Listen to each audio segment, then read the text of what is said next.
الله الرحمن الرحيم. السلام عليكم ورحمة الله تعالى وبركاته. مرحبا بكم أخواتي في قناتكم شيوات ووصفات طبيعية مع سلام. وصفتنا اليوم ماسك القهوة لبشرة جميلة ونضرة.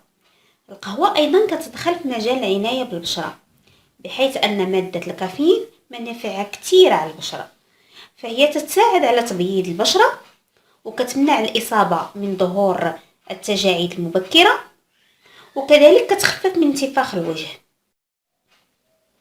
الماسك اللي غنديرو اليوم سهل، فقط كيتكون من القهوه والماء الورد. غادي ناخذ واحد المعلقه كبيره ديال القهوه، ناخذ المقدار على حسب اللي يكفينا الوجه والرقبه،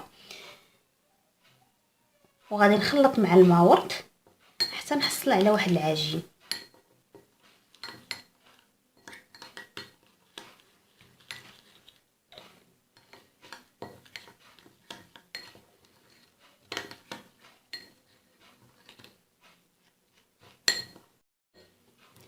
من بعد ما تنحصلوا على هذا القوام هذا، كنحطوه على البشره ديالنا، على الوجه وعلى الرقبه. وهاد الخلطه هذه واخا تحطوها تحت العينين يعني مفيده كذلك للهالات السوداء. نخليوها تقريبا مده 15 دقيقه، من بعد نغسلوها بالماء عادي.